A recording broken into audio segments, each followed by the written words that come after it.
આજની મોર્નિંગ તો ભાઈ અમારા માટે જરા બી ગુડ નથી રહ્યા. હોપ તમારા માટે ગુડ રહી હોય. જ્યારે આપણી પાસે જે વસ્તુ ના હોય ને એ વસ્તુની કદર ત્યારે જ થાય. આજકાલના જમાનામાં 24 કલાક પાણી અને ઘરની અંદર વાઈફાઈ, આ બે જરૂરિયાતો માણસને મતલબ એવી રીતે તોડી નાખે છે કે શું કહું. 24 કલાક પાણીની સુવિધા હોય એટલે આપણે બાથરૂમમાં પાણી સ્ટોર ના કરતા હોય, શાવરમાં નાતા હોય, વોશરૂમમાં ફ્લશ થતું હોય, વાસણો બેઝિનમાં ધોવાતા હોય, કપડાં મશીનમાં ધોવાતા હોય. એટલા માટે આપણે પાણી સ્ટોર કરવાની જે જૂની પદ્ધતિ હતી એ તો ભૂલાઈ જ ગઈ છે, બરાબર છે.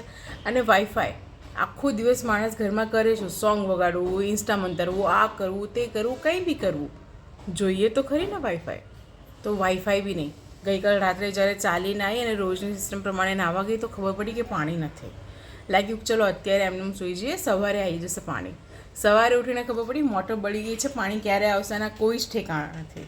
બીજી કોઈ મ્યુનિસિપાલિટીનું પાણી ચડાવી રહ્યા છે, બધાના ઘરમાં પાણી આવી રહ્યું છે, પણ મારા ઘરમાં પાણી નથી આવી રહ્યું. એ તો સારું છે કે પીવા માટે આરો ભરેલું છે ને માટલું ભરેલું છે, તો આજનો દિવસ નીકળી જાય. જ્યારે જે વસ્તુની કદર ના હોય ને ત્યારે જે વસ્તુની કદર થાય.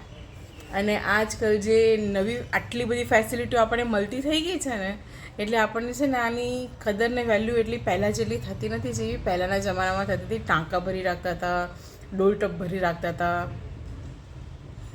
શું કરવાનું બોલો. આઈ હોપ તમારી મોર્નિંગ તો ગુડ થઈ હશે.